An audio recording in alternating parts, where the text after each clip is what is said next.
Hello, everyone, and welcome to the Centurion Leadership Battalion podcast, your source of accountability, inspiration, and motivation to become your best and reach your fullest potential every day.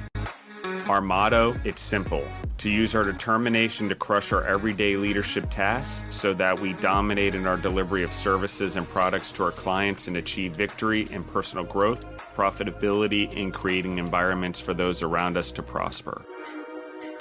Let's get this show started.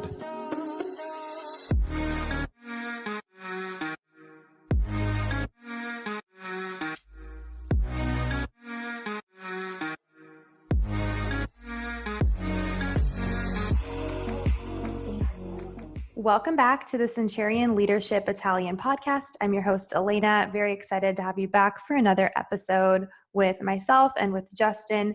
And today we're going to cover another exciting leadership question. So really happy that you're listening in. Thanks, Alaina, and thank you everyone for listening in again. Pretty excited. Enjoy all the follows on podcast. I'm glad to see we're increasing again. Subscribe, share the podcast on social media or verbally with everyone. And most importantly, click the button that says automatically download, because even though you subscribed, it helps us by clicking that automatic download piece. So, we're doing it for free to help out the world. So help spread the movement and what we're doing with the Centurion Battalion. So I think it's important. Thank you, everyone. Again, we're just trying to do what we can with the podcast based on our leadership experience, particularly around my leadership experience at Food Service Partners and the various entrepreneurial ventures I've done over the last 23 years and the successes and failures I've had. So I'm excited. So let's jump right into the question, Alaina. What's the question of the day?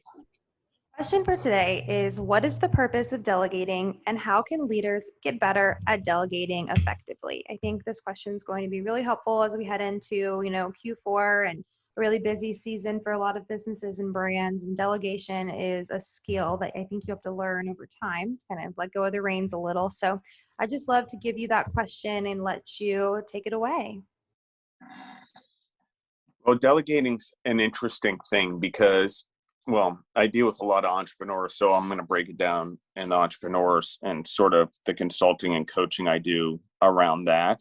But a lot of entrepreneurs are such control freaks that are such type A personalities that they don't let go.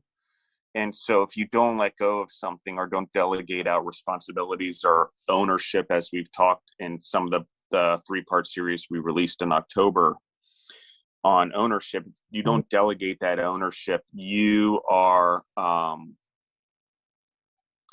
you're basically not going to ever have any time off or make time for your family or make time for your own brain to keep being an entrepreneur and keep moving forward. So particularly during the holidays, I think we're reluctant because we get so busy. We feel that with busyness means we need to control it more so something doesn't go wrong.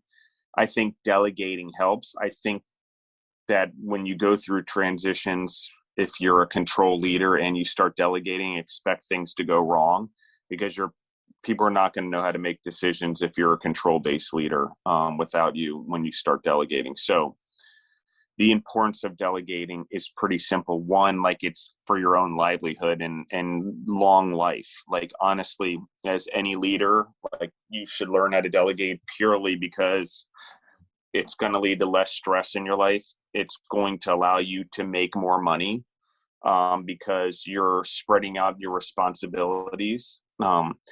Any leader that's moving forward or entrepreneur or whatever, if you're blazing new grounds, you're trying to create jobs or create opportunities.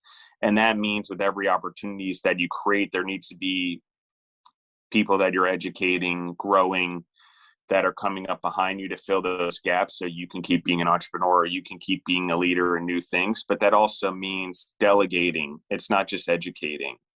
And so the delegation is giving up my control to give to someone else so they can learn to lead, really. And delegating is very specific.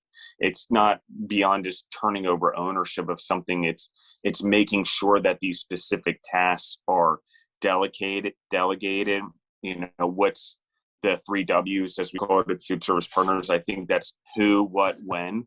I think are the very important things when delegating. Who's responsible for it? When is it supposed to be done? And what is it? Those are the 3 things that are important. How it gets done or whatever is not so much of a concern as important as when it gets done. I think depending on how young or amateur your team is, that's how much you control or oversee the initial steps. But I say it's more about delegating and forming boundaries than controlling and not educating and growing through responsibility, because delegating means responsibility, and responsibility leads to growth, and mistakes or failing forward or learning through opportunities. Another growing opportunity is the only way that we can grow as humans. I mean, a lot of it can be taught to us, but experience is the best educator, especially for leadership. And so delegating is essential for that. What are your thoughts, Alaina? I agree. And I think that delegating, sometimes people may view, giving responsibilities out to other people on the team or other members of the team may make you viewed as less of a leader, less efficient, less capable. But I think that delegating is actually where a lot of strength lies in leadership. I think that when you are able to delegate smaller activities or smaller, more redundant things and hand that off to someone else that you can trust within your team and really give them ownership of something, it first of all gives them more confidence in how you view them as their boss, their leader, their mentor, whatever it may be. But it also gives them a sense of an ownership in contributing, but it also gives you the time freedom and the mental, space to focus on bigger things within your business or within your brand or just within your life, right? So a lot of what we talk about is related to business here at CLB, but it can really be applied into any area of your life. So let's give an example of a new mom, right? She has 2 young kids, maybe a toddler and a baby, and she likes having her house cleaned. But she's losing out on time, spent with her kids because she's putting hours a week into making sure her house is, super clean and tidy. But if she was to delegate that and hire someone on to come in for maybe 2 hours a week and clean her house for her, those 2 hours are hours that she can now dedicate back to what's really important to her, which is her family and her kids, right? So you can really have delegation in any area of your life. It's not just in business, but maybe if you're an entrepreneur and you don't really have a huge team yet, you're starting out and you are trying to keep track of the books and sales and everything. Maybe you bring on a virtual assistant to help you track or keep track of emails and keep up with emails. Maybe you hire someone in graphic design to help you with your website so that you can take your hands off of everything and put your hands onto what really matters and what's going to drive your business forward. That's my opinion of delegation. And I agree. And I think let's talk about it during the holidays a little bit. And then I want to go back to sort of the business side of it and delegating and responsibility and delegating creativity. But first, like the holidays are coming. So one of the things, like in work, we have to delegate more. There's vacations, kids are off school. You're having to, rely on people so you can have peace of mind a little bit during the holidays and time with your family, because we all should, and we all should work together to do that. But whether you're a husband or a wife or a spouse or a partner or whatever it is in it, or child or nephew or whatever, I think one is go up and ask to be delegated to during the holidays. Like there's a lot going on, and we put it all on moms or whatever to get all the food together to do this stuff during the holidays. And to your point, moms, and I'm generalizing, obviously I'm stereotyping a little bit, but I'm just going to go with what I know. And so it's important that we volunteer to be delegated to, whether you're in the household or whether it is the male who cooks in the house, I don't know. But taking on some of that responsibility and then be willing to delegate it to people, not have to control it, it leads to a better family experience, and it leads to a leadership culture in your family and outside of your family when family members go out into the community, into their businesses. So it's interesting. People always call the holidays the most stressful thing. There's family together and we don't get along. and we don't have this, and it's so stressful, and I'm worried about this, and there's millions of family dynamics, don't get me wrong, and possible whatever bad situations. But what I am saying is, like, create a purpose out of it together to accomplish something, and delegate it out and do it together. It's not going to go well the first time, especially if it hasn't been traditional in your family, or people are used to watching football or doing whatever. This is going to get uncomfortable, and people are going to slack and not do what they say. Patience galore. But it's worth it. Like, do it together. The meal's more rewarding. The conversation's more rewarding. The memories will be more rewarding and long lasting. People don't even remember the score of the football games half the time. Maybe it happens once in a lifetime that you remember it, but honestly, those memories around food and the creation of food and that bonding of taking something tangible and seeing it accomplished together, it's important. So delegating, even in your own household, especially during the holidays, is important. Tim Ferriss has a bunch of books on this. I think it's the 5-hour work week. I don't remember if it's 4-hour work week or 5-hour work week. Well, That's whatever so funny. it is. I was just thinking about that book this morning. I think it's the 8 or 12 hour. I could be totally wrong. I'm going to look it up right now. Okay. Yeah. I can't remember. I read it a long time ago, but I mean, honestly, there's ways to delegate out tasks. There's, virtual assistants. There's, you can delegate out your creative design work if you wanted to. I mean, there's 1,000 ways just online you can delegate out. There's ways in your business that you can delegate out during the holidays. And, your star performers are going to be hungry for delegation. Like, they're going to want that. And the person that's comfortable or whatever, IQ, intelligence, whatever aside, like, if they don't have the drive, they don't have the ambition, they don't have the ability to grasp onto things, and don't have a growth mindset, like, you're not going to be able to delegate to them anyway. So they'll be very hard in taking on more. So when you do delegate to someone that doesn't have a growth mindset or struggles in growing when you're trying to grow them, you're going to have to delegate them stuff that they're more comfortable with, and be very careful about what's out of their comfort zone.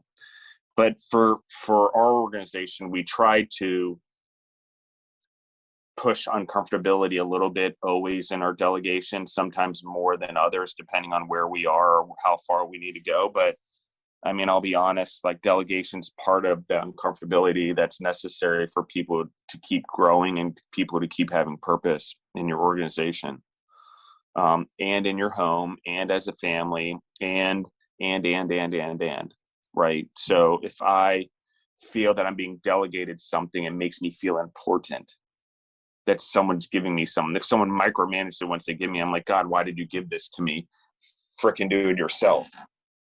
But if you give it to me and you let me do it and you give me the dignity to do it, number one, I grow, but two, I have more respect for you because you believe in me. I mean, it's really that simple. So. Yeah. I just looked up the book. It is the 4-hour work week, and we can add that to our list of Centurion recommended reads. I'd love to get back into that book. And I think that, what you said is correct. And especially with the holidays coming up, not only in business, but you're right with, family meals and gatherings and things like that. I think that delegating to your team members builds a sense of camaraderie because they feel trusted with part of the business, right? And if you are trusting someone in your family with a task, they feel trusted with whatever that may be. And so I really, really love that you pointed that out. And I think too, we always hear when, in raising children, I'm not a mom yet, but I was an older sister of 5 and a nanny for 8 years. So I have had my fair share of experiences with children.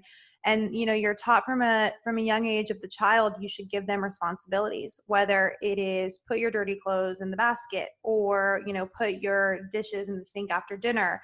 Whatever it may be, even if they seem very, very small, we're taught to give children these tasks and delegate some sort of chore and responsibility to them, because from a young age, you can start teaching your children responsibility. And I think similarly, with adults and new roles and new, businesses, new employees, you can really delegate seemingly small things to you, but to them, it really sets this precedent and this trend of responsibility and growing in their own leadership. And this brings me into the second part of the question is, how can leaders get better at delegating effectively? We've talked about the importance of delegating, how delegating can help you and your family, your business, your time, whatever it may be. But in your opinion, how can leaders get better at this? Because I'm very type A and I like to have control of everything all the time. So it can be hard for me to delegate certain tasks. For example, in my house, if I ask my boyfriend to wipe down the counters and I'm standing there doing something else in the kitchen, but I'm like, okay, he's not doing that the way I would do it. So I'm going to go back and do it behind him. I tend to micromanage in my household, right? And some people may do the same within their business. They may, hire on an employee to run the books or keep track of the spending. And then they're looking over their shoulder the whole time. Like I said, delegating is a learned task. But how can leaders, whether it's at home or in business, get better at delegating and really learn to stop micromanaging their team members? Okay, everyone's going to get all wound up about my answers on this. And obviously, Deborah and I are still learning this and not perfect at our home and the way we lead. But I'm going to be very honest about something. Like, it's pretty simple. Like, time is our most valuable resource. As a human, I don't care what you say, it's always expiring and it's the shortest thing we have, and we never know how much of it we truly have. Truly honest. It's like this clock that's always ticking that we don't focus on, that's always expiring because we don't know when it's going to happen. And so that being said, if time's our most valuable resource and we're in our home, we've gotten in this habit in relationships of I do this and you do that, and things are competitive almost in nature. Like, it's how much more does one do for another? And to your point, what I would do it better than you do. Because honestly, Deborah's going to clean better than I do anyway. Like, it's just, that's the way it is. But Deborah's not going to want to mow the lawn. Okay. Like, she could, not saying that she couldn't, she would, and she drives a tractor. She just doesn't want to. It's not her thing. So you just have to be very realistic about, okay, I have a higher standard, or I'm not willing to do with this, and have those conversations in your relationships. Because I hate to say it, guys, but relationships, whether it's marriage and love and everything else, they're about economics also, which can be hard. And they're about growth, which is extremely hard, because if you don't grow at the same pace, it can struggle in your relationship.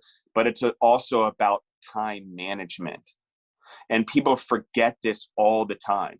And people are like, oh, I got time now, I'm going to go play golf and enjoy time with my buddies. No, that's not what that means. Like, this is where things go off skew. Or let me go out with my girlfriends for the weekend and go away. Okay, great. You want to do that. I think people should have friends and you should have diversity in your life, but we're missing the point here.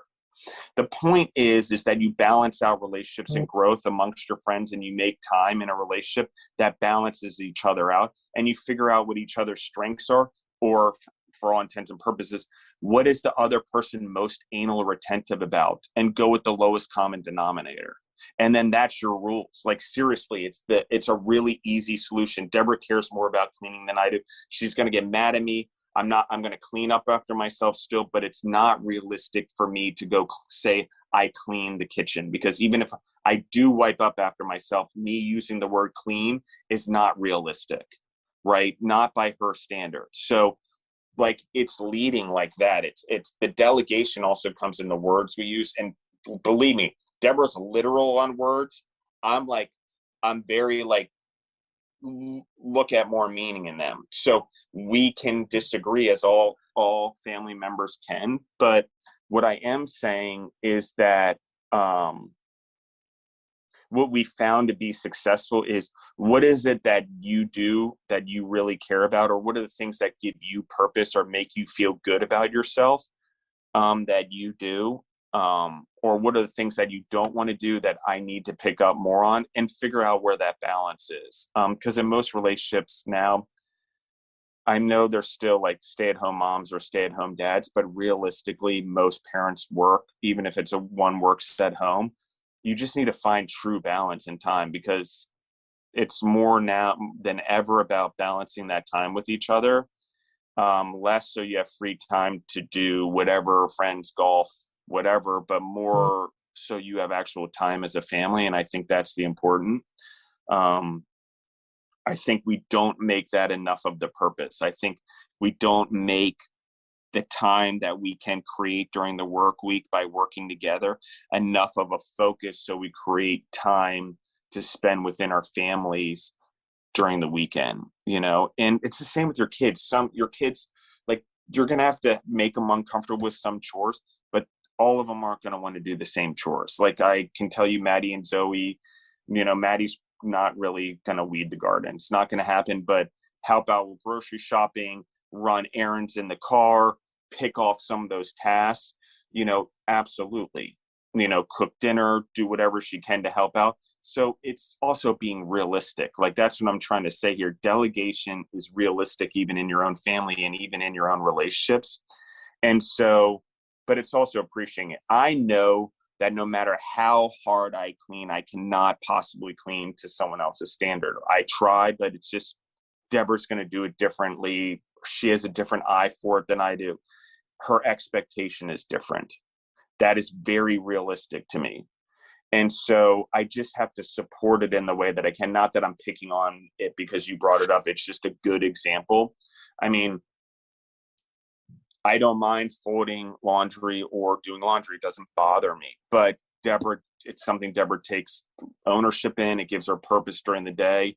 Fine, she does it. She doesn't like to do the dishes or the dishwasher. We go back and forth on it. It's something we struggle in still to this day. Like, who's really going to do the dishes? Because it's like, who cooks? Who does the dishes? Like, it's just a little shocking thing that we sort of do, but it's just the one thing that I can think of as an example that sort of pops its head out, that we sort of don't know how to deal with it. But everything else, we sort of are like, okay, the lawn, you want the tractor, you want this stuff, you're responsible for it, you take it on. I'm not going to remind you to do it, and I'll thank you when you do it, but like, don't think that I'm going to praise it, because we're doing stuff to give each other's time. Where we give the praise or where we give the enjoyment is when we celebrate that extra time on a weekend or a date or time with the kids, which is usually what we do. I mean, Deborah and I try to spend as much time together as possible on date night or whatever, and time. But obviously our kids, no matter how old, are important to us, and our family's important to us, as you can see on my social media. So the delegation part in our family has been important for our family growth, and doing it in a non-controlling way and being realistic when something doesn't work. Okay, you don't want to do that. I'm not going to keep forcing it upon you. We need to handle this differently. Like, and so that translates into real life, like being a family and operating within a family and creating love and an open heart and success and growth and blah, blah, blah, blah, blah, is also the same things that apply to growing any human or at your work or not. So how do you do it? Okay. So one is you start off with manageable tasks. Things that don't cost a lot of money, things that, that can turn around, that are pretty measurable, that if you let someone do it on their own, you don't have the end of the world, whether it's creative or it's drafting an email for you in response, you can still filter your way through the delegation. Within your family, it starts off, it's the same thing you do as a parent. You sort of guide them on training wheels and then let it go.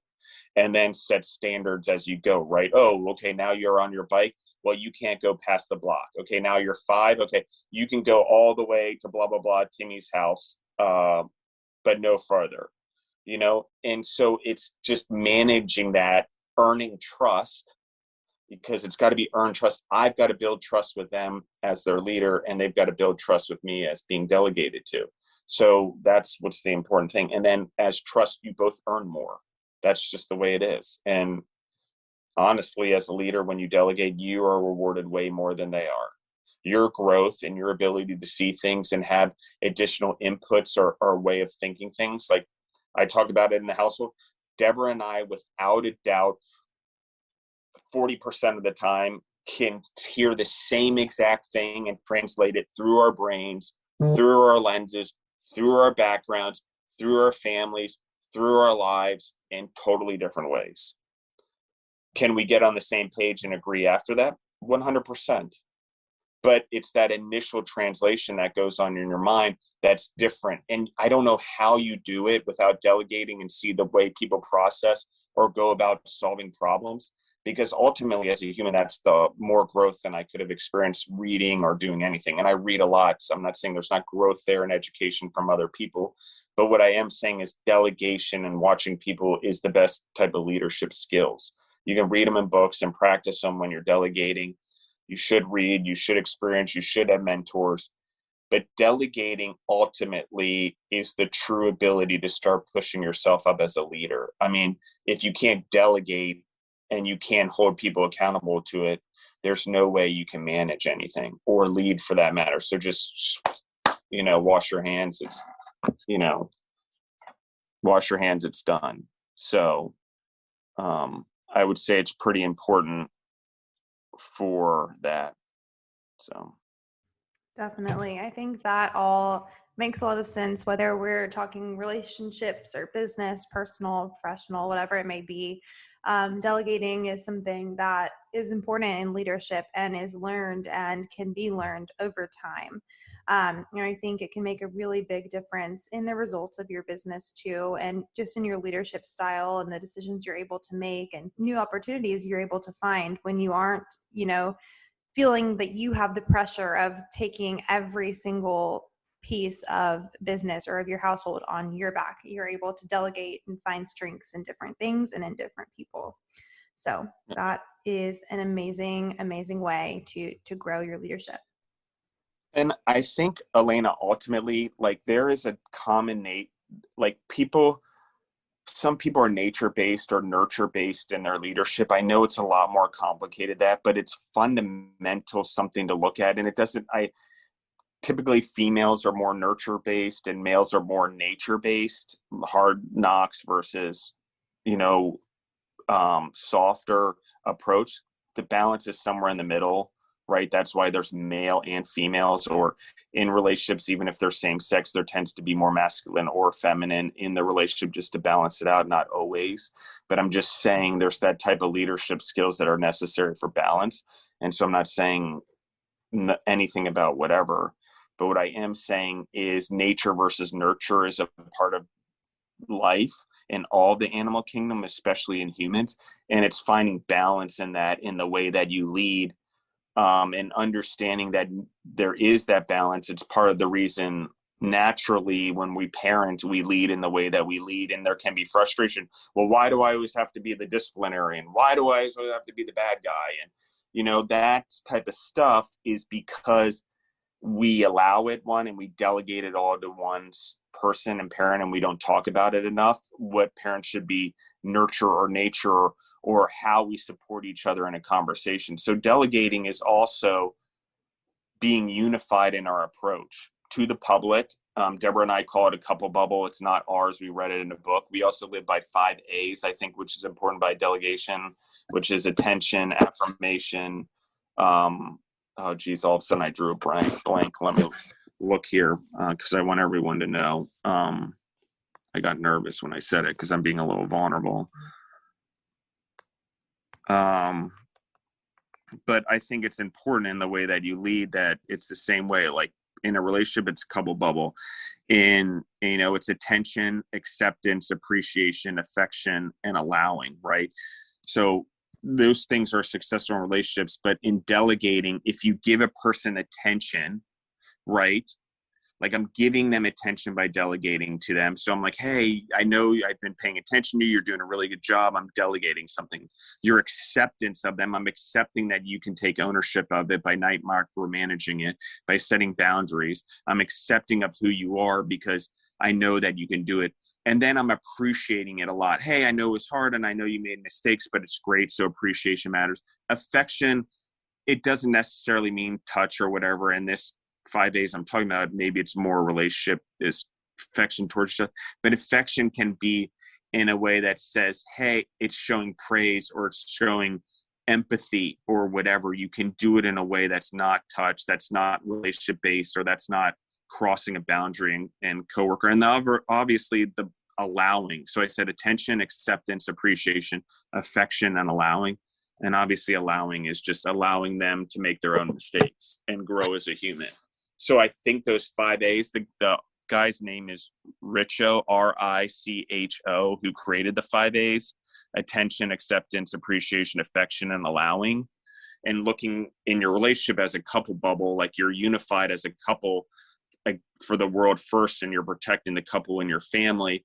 And that's important. And then 2 is in your home, living by the attention, acceptance, appreciation, affection, and allowing model, which really, if you take that into your outside world, really the core values are within all 5 of those things also.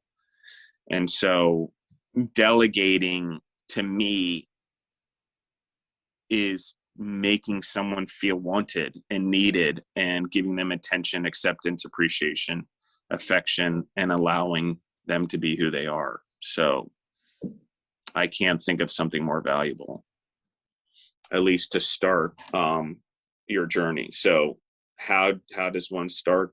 I would, again, take small pieces, do things, be willing to pivot, accept that you're going to fail more than you succeed. And lastly, I got to tell you guys, at Food Service Partners, I create and I come up with a lot of ideas, but most of the time I am just the spark, or the people I've delegated to over the years are now the ones who are in the jobs that have the experience, that also I've allowed to be creative no matter what job it is, so they can come back with their inputs on the thing I throw out there. And it probably most of the time doesn't look like what I initially throw out there, because everyone's input through now is so important to the success of our business 23 years later. And if I hadn't delegated back then, I wouldn't have leaders in our company to do this now. So thanks, Alaina. Thank you, everyone, for listening in. I appreciate you guys. Follow us, Justin Bizzarro on Instagram and Facebook, and Alaina.Hamade on Instagram and Facebook as well. Follow us on Centurion Leadership Battalion on Instagram and Facebook. And Alaina, if you have anything you wanted to add to my last comments, please do. But I know I went way over this time again. So no, I think that we hit the nail on the head with how delegating can improve your personal and professional life, and just the importance of it for your growth. And like Justin said, please follow along with us, and you can follow us also at Centurion Leadership Battalion on Instagram and Facebook. You can DM us or email us any of your questions or requests about leadership, any other topics regarding leadership, and we would love to touch on those throughout the podcast. So thank you so much. Yeah, and I think just to everyone, again, that was the 4-Hour Work Week by Tim Ferriss was one book, and the other book on the 5 A's of the relationship are the 5 Keys of Mindful Adult Relationships. It's called How to Be an Adult in Relationships. I was looking at the wrong book on my desk. It's How to Be an Adult in Relationships, and the author is David Richo, Richo. So How to Be an Adult in Relationships. That was where I got the 5 A's from, that I really made a huge impact on my life. When I was trying to figure out personal relationships and stuff like that and grow, and Deborah and I, really, it matters a lot to us. So I think that has translated into my work life. Again, guys, that 4-Hour Work Week book in terms of delegating, and this 5 A's, How to Be an Adult in Relationships, were pretty essential for me in terms of really the basics. So how to get started, I would honestly read those 2 books, and then, like I said, start off the small delegation pieces, or offsetting, cleaning your house, like Alaina said, or outsourcing your email, whatever. I mean, there's 1,000 ways you can delegate that give you time, which is the most valuable resource. And I think as a leader, that's the ultimate goal you should be, is making the world a better, safer place, but also creating creating lives and opportunities for lives to have joy and time to enjoy it and create memories, right, while leading and making a difference. So sorry, I keep rambling. Thank you guys. Thank you guys so much for listening, and have a great rest of your day.